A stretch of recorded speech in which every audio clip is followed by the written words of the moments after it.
Hola, buenos días a todos. Es un honor estar con vosotros otro año más. El año pasado compartimos una gran jornada sobre movilidad y espero que la de este año sea igual de buena. Por ahora ha empezado con mucha fuerza y esperemos que siga así.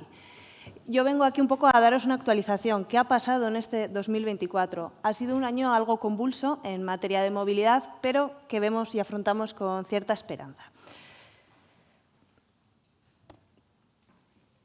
Lo primero de todo, ¿cuál ha sido el gran cambio de este 2024? El gran cambio de este 2024 es que nosotros teníamos un objetivo del Plan Integrado Nacional de Clima que era de 5 millones y el propio Gobierno de España ha decidido incrementarlo en un 10%, hasta 5,5 millones. ¿Qué quiere decir esto? Esto quiere decir que la electrificación ya es imparable y que tenemos aún objetivos más ambiciosos. A día de hoy, ¿cuál es la situación? La situación es que a día de hoy estamos en 500.000 de vehículos eléctricos de parque móvil. Con las ventas actuales de vehículos que se están haciendo en España, que rondan el 1.000.000 en los años buenos, es complicado llegar a este objetivo. Pero más que alcanzar el objetivo, creo que lo que tenemos que quedarnos es con el mensaje, que es que este es el futuro y que esta es la realidad que tenemos por delante. ¿Cuáles son las principales claves que vemos para alcanzar esto? Por un lado, el precio de adquisición del vehículo eléctrico. Es verdad que a día de hoy el precio es un 20% superior al de un vehículo de combustión, pero las marcas y los expertos indican que en 2027 se igualarán. Por lo tanto, se romperá esa barrera. La siguiente barrera que tenemos y para la cual nos ayudan serían las subvenciones. A día de hoy se está trabajando desde el Gobierno en un cambio de las subvenciones porque a día de hoy están paralizadas, pero es verdad que una de las grandes barreras que desde el mercado vemos es que la subvención se da en diferido a día de hoy. Creemos que pudiendo darlas con antelación, es decir, con la compra del vehículo, esto rompería esta barrera de ese mayor coste del vehículo eléctrico y incrementaría las ventas. Es algo que países vecinos como Portugal ya han implementado y en el que la penetración de vehículo eléctrico alcanza el 20%. En España estamos por debajo del 10%, para poder comparar. También se están implantando nuevos incentivos fiscales. Dentro de estos incentivos hay uno que se ha lanzado este 2024 que es muy interesante, que son los CAEs, los certificados de ahorro. Es un mecanismo que ha implementado el Gobierno de España en el que las empresas energéticas pueden comprar certificados de ahorros a terceros y esto supone un descenso del precio de adquisición de diferentes tecnologías. Se ha implantado en sistemas de climatización y también en vehículos eléctricos. Nosotros hemos lanzado ya una campaña junto a la marca Renault en el que por la adquisición de estos CAEs mediante Iberdrola puedes ahorrarte hasta 800 euros en la compra de tu vehículo. Con lo cual, es una medida del Gobierno que impacta directamente en el usuario. No es tan relevante como las MOVES, pero al menos puedes considerar un descuento a día de hoy. Por último, la autonomía. Este año 2024 ha sido un año de cambios. Se han eficientado las baterías en un 50% y también se ha reducido el coste de esto. Esto da esperanzas a alcanzar ese objetivo del 2027 que os comentaba. Y en infraestructura de recarga, ¿qué ha ocurrido? En infraestructura de recarga se sigue creciendo en España y sobre todo en infraestructura de recarga ultrarrápida, que era el gran caballo de batalla en el que se ha incrementado en este año en un 95%. Incluso la infraestructura de equipos de 22 a 50 se ha incrementado en un 111%. Luego, por tanto, ya es posible cargar en carga ultrarrápida y rápida mientras estamos de viaje. Por comparar cómo ha ido este año 2024, aquí podemos ver las cifras del 2023 y del 2024. Como veis, las cifras en total son similares. Tenemos los picos y valles correspondientes a cada temporada, pero en global han sido similares. Sin embargo, por detrás estas cifras nos cuentan una historia diferente. Por un lado, las ventas de vehículo eléctrico se han incrementado en un 5% frente a las de híbridos enchufables. Luego, por tanto, el consumidor se está acercando más a la electrificación plena. Por otro lado, se han reducido en un 15% las ventas a empresas y se han aumentado un 26% las de particular. Por lo tanto, los particulares están animándose a adquirir vehículos eléctricos y esto es una gran noticia. Las flotas han sido pioneras en esta transición, pero debemos también convencer al usuario. Y, por otro lado, vemos también que el 2025 y el Q4 del 2024 arrancaba con mucha fuerza. ¿Qué es lo que vimos en estos meses?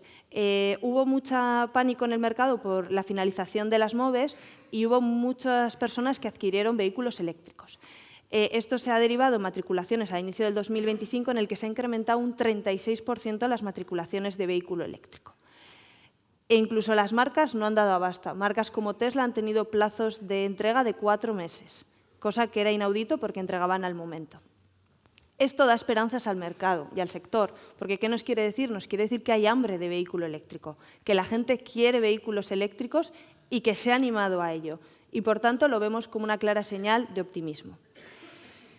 No obstante, sí que hay cierta incertidumbre desde que las MOVES se cancelaron y es un poco lo que desde el sector queremos evitar. Queremos evitar que se cancelen los pedidos, queremos evitar que haya incertidumbre en el mercado y queremos evitar que la gente deje de comprar vehículos eléctricos esperando que éstas lleguen. Por lo tanto, desde aquí animamos a que la gente siga comprando y también al Gobierno a que implante estas nuevas subvenciones cuanto antes. En paralelo, seguiremos implementando mecanismos como los CAEs para, al menos desde la empresa privada, poder también apoyar esta electrificación de los usuarios.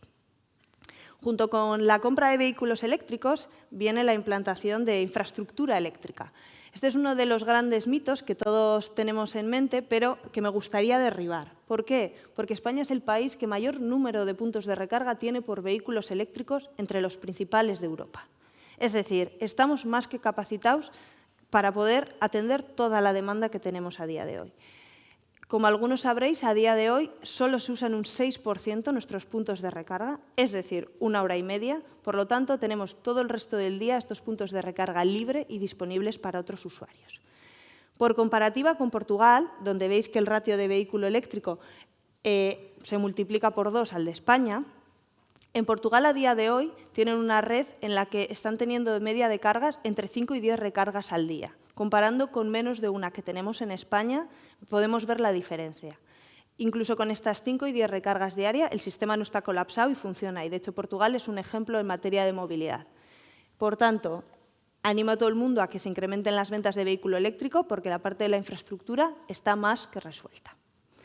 Para ayudar a convencer y no obligar, como dice Nora, aquí el gran hito de la movilidad no solo es más sostenible mediante la no emisión de partículas de efecto invernadero, ni siquiera partículas de NOx o SOx, sino que también es más barato. Y esto es al final lo que a todos nosotros nos impacta. A día de hoy, cargar en casa te ahorra un 90% comparando con efectuar compras de diésel o de combustible. E incluso la recarga pública es un 50% más barato si cargas en carga lenta e incluso en el peor escenario, que es carga ultra rápida comparando con diésel, con el gasóleo más barato del mercado, estamos hablando de un ahorro entre un 5 y un 10%. Por lo tanto, siempre se consiguen ahorros y este dependerá de dónde recargas. Hacer hincapié también en la importancia de saber dónde recargar.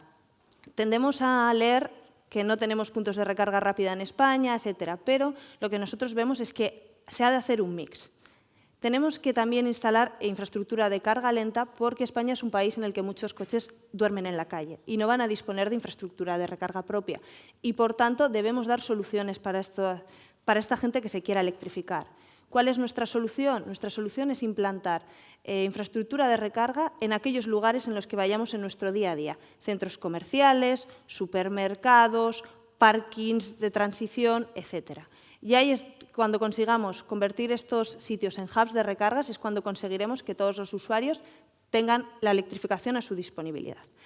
Es verdad que también es relevante seguir implantando red de recarga rápida y ultrarrápida con el fin de cubrir también esos viajes en carretera, en los que necesitamos esos 15-30 minutos de café, comida y que, por tanto, son relevantes también de cara a que podamos viajar con nuestro coche como queramos y cuando queramos. ¿Cómo estamos a día de hoy en España y en Euskadi en infraestructura? A día de hoy hemos alcanzado los 40.438 puntos de recarga a cierre del 2024 en España, donde vemos que el mayor incremento, como os comentaba, es en los de más alta potencia. Es verdad que a día de hoy sigue siendo poco en comparación, pero vemos unos incrementos de un 45% en los de más alta potencia y un 111% en los de 50 a 250. Es muy relevante este rango porque es en el que la mayoría de vehículos cargan. Los de 250 está más centralizado en vehículo pesado y, por tanto, ese incremento de más 111 es muy, muy relevante. En Euskadi, ¿qué tenemos? En Euskadi disponemos de 2.036 puntos de recarga, de los cuales es verdad que el 60% a día de hoy es lento, pero se sigue trabajando en implementar puntos de recarga de mayor potencia. De estos 2.036, Iberdrola dispone de 514 en Euskadi, por lo tanto, tenemos una cuota bastante relevante del mercado. Con estos 2.000 puntos de recarga, por también tener un poco feeling de cuántos vehículos tenemos en Euskadi, pues en 2024 se han matriculado 1.600 vehículos eléctricos puros y 1.700 híbridos enchufables. Por lo tanto, podemos ver que estamos más que de sobra, estamos cubiertos. A pesar de que hay que seguir implantando infraestructura, como sabéis, los tiempos de implantación de infraestructura eléctrica son de alrededor de 2 años, 2 años y medio, por lo tanto, no podemos quedarnos parados. A día de hoy es una realidad y se puede cargar, pero debemos seguir trabajando en ello. Importante también destacar, que ya no pongo ficha porque es una realidad, la electrificación en el autobús. Como comentábamos, todo el mundo nos hemos acostumbrado a ver los Bilbobuses eléctricos y me gustaría destacar el proyecto que ha contado Sonia de Aparcavisa, ya que por fin también electrificamos el transporte entre municipios. Van a edificar en Aparcavisa un hub de recarga de 21 puntos de recarga para autobuses con marquesinas solares y con un sistema de automatización de carga que va a ser muy relevante a nivel estatal y que os animo a todos a visitar cuando esté disponible alrededor de dentro de 1 año y medio, que durará la obra. ¿Cuál es, sin embargo, nuestro caballo de Troya o nuestro caballo de batalla? El transporte por carretera. Es verdad que a nivel de usuario estamos cubiertos, pero no a nivel de industria. Como bien comentó el Lehendakari, necesitamos electrificar de cara a la industria y esta es una parte pequeña, pero también relevante, de cara a poder implantar mejoras y mayor inversión en redes. Es muy relevante poder reducir las 84.000 kilotoneladas de CO2 que hay a día de hoy por nuestras carreteras nacionales a 0. Ese es el objetivo que tenemos marcado. También reduciríamos el impacto energético dividiéndolo entre 3, debido a que el consumo del camión eléctrico es mejor que el de camión de combustión. Como podéis ver aquí, con un camión de combustión y su equivalente eléctrico, con un eléctrico podemos recorrer hasta 55 kilómetros y con su equivalente de combustión 24 kilómetros. Por lo tanto, duplicamos la capacidad de kilómetros recorridos. También es relevante comentar que, gracias al camión eléctrico, también eliminamos la dependencia de otros países y de otras fuentes de combustible fósil y, por tanto, también ganamos en independencia energética. Como sabéis, también se ha dado el visto bueno a un nuevo parque eólico en Euskadi y, por tanto, esto refuerza también esta posición de autonomía en materia energética. No solo es más eficiente, sino que también los estudios dicen que estamos llegando a la paridad económica del camión eléctrico frente al de combustión. Es verdad que a día de hoy tienen unos precios superiores al camión tradicional, vamos a decirlo, pero se espera que ya en 2026 se llegue a la paridad de TCO. El TCO es el coste de vida útil de todo el camión, el coste de operación de la vida útil de todo el camión, y se espera que ya en el próximo año se alcance esta paridad. ¿Qué necesitamos? Acelerarlo. ¿Por qué? Porque al igual que los vehículos, existe también en Euro 7 una normativa para alcanzar la electrificación del transporte pesado, que aunque no sea muy conocida, se tiene que implantar y en 2029 tienen que alcanzar los objetivos marcados. Y, por otro lado, también porque se espera también que los precios de electricidad caigan debido a la mayor penetración de renovables y también a la creación de un mercado de emisiones en el que se va a favorecer la implantación de infraestructura de recarga. Se va a bonificar todas aquellas recargas efectuadas con energía 100% renovable. Y, por tanto, también este sector, que es muy intensivo en consumo, se va a ver beneficiado. ¿Qué diferencia hay entre un vehículo ligero y un vehículo pesado? Como podéis ver aquí, bastante grande. Es decir, lo que tarda un coche en cargar 4 horas, un camión tarda 44. Estamos hablando de 10 veces más. Estamos hablando de 10 veces más de tiempo y de más potencia necesaria. Como veis, un coche de media tiene 60 kWh de batería y un camión 600, 10 veces más, como comentaba. ¿Qué hace esto? Esto hace que la infraestructura que a día de hoy es válida para coches no lo sea para camiones, especialmente en ruta.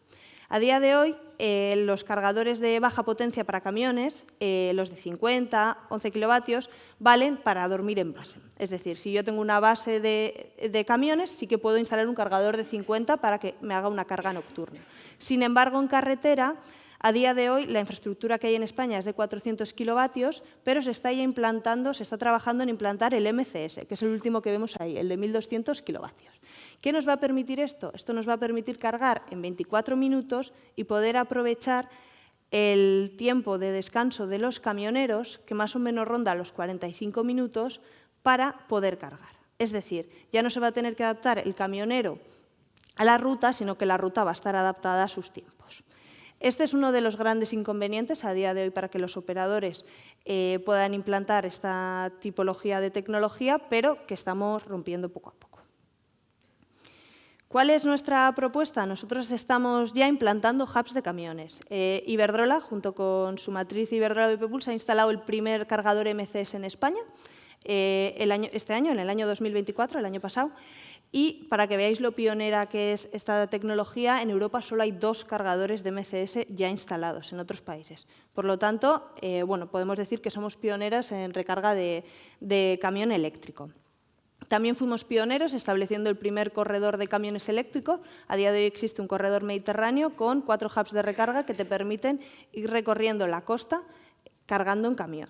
Estos hubs están situados en San Isidro, Murcia, en Les Alqueríes y en Elche, a mitad de parada, y tienen de 2 a 4 plazas específicas de camiones para que podamos ir implementando esta tipología de rutas. Sin embargo, ¿qué hace falta? Hace falta cambiar nuestra mentalidad. A día de hoy, muchos de los hubs que se han creado con vehículo ligero. La razón de hacerlo así era que los camiones a día de hoy, al no estar por nuestras carreteras, pues no era rentable preparar esta infraestructura, pero ya se están animando los operadores, especialmente gracias a las marcas que les contratan, las cadenas de supermercados, cadenas de alimentación, etcétera, están implantando el transporte dentro de sus objetivos de GDOs y están siendo pioneros en aceptar que el transporte por mercancías pueda ser algo más caro si es eléctrico. Y, por tanto, esto es una barrera muy relevante que las propias marcas están aceptando. Con estos cambios que estamos viendo, vamos a adaptar nosotros nuestros hubs de recarga a recarga por camiones y estamos construyendo nuevos hubs de recarga. Al hilo de lo que mencionaba Sara, es verdad que hay una nueva directiva europea que ha marcado muchos objetivos y uno de ellos es específico de camiones. En España tenemos que implantar en la red de carreteras TEN-T un cargador de 150 cada 60 kilómetros en el 2025 y un cargador de 350 cada 60 kilómetros en el 2030. ¿Esto qué quiere decir? Si estamos hablando del 2030 y estamos tardando de dos años y medio en construir, que ya tenemos que ponernos a ello y que, por tanto, la inversión en redes es súper relevante ponerla ya en marcha porque ya vamos justos o tarde, como quien dice. Entonces, para poder conseguirlo, pues necesitamos ponernos ya. Nosotros llevamos ya instalados 1000 puntos de recarga de alta potencia, de 150 a 350. Es verdad que el ratio de camiones todavía es pequeño, pero estamos haciendo toda una implantación y rejuvenización, vamos a decir, de nuestras estaciones para poder implantar plazas de camiones. Este es a día de hoy el que yo considero que es el mayor reto que tenemos por delante. Como os comentaba, el vehículo eléctrico ya es una realidad, los particulares nos estamos animando a hacerlo, la infraestructura está ahí, el autobús, que decir que todos nos hemos acostumbrado a verlo en nuestras ciudades, pero ¿por qué no los camiones? Así que os animo a que todos los que tengáis empresas de logística y similares os animéis a transicionar al camión eléctrico, porque como veis ya es una realidad, Iberdrola os acompañará si es necesario y podemos poner toda nuestra infraestructura a vuestra disposición o incluso adaptarnos a vuestras necesidades. Simplemente quería contaros esto, así que muchas gracias a todos.